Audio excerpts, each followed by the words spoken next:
We're here today with Mr. Davis Ward, and he recently did a podcast at Emory Henry College, which grew out of a oral history project at his granddaughter's Rock Springs Elementary history class.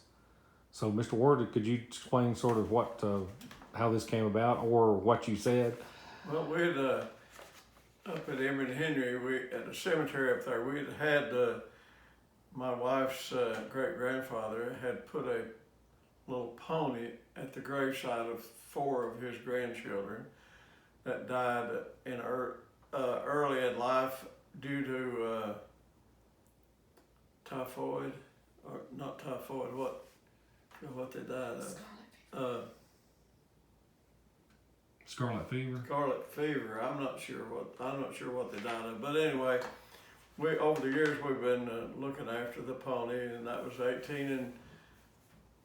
in the 1850s, pre-Civil War days, that they had the gravesite there, and he put a little pony there because when they were sick, they treated the illness with quinine, and you can imagine how bad that tastes. So he told them all if they take their quinine when they got well, he would buy them a pony.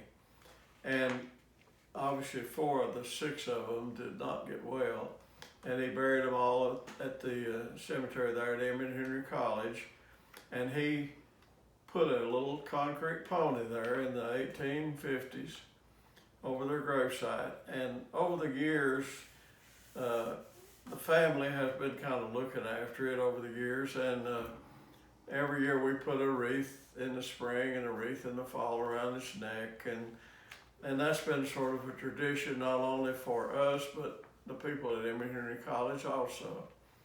And the pony was at what is now the Holston Conference Cemetery. That's part of Emory Henry College. That's there at Emory, Virginia, and the gravesite is still there with the monument and all the 4 children's name, as well as the pony. And not only me and other members of the family have put a wreath as well. I've put a wreath on the pony, a spring wreath and a fall wreath as part of the decoration in memory of the family that passed there. If you could explain briefly how you all ended up going to Emory Henry and recording a podcast and...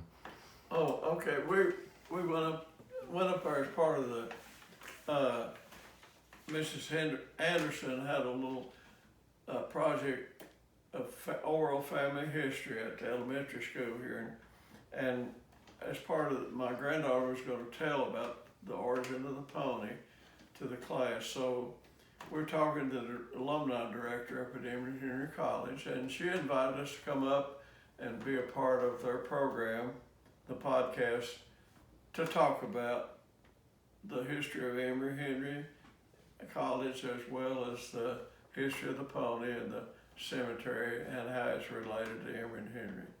And that's, you got the t-shirt, you all got matching t-shirts from there. Right, they gave us a t-shirt from our participation on their podcast. And you think it's important for these kind of oral histories to live on after generations? That's been a good while ago.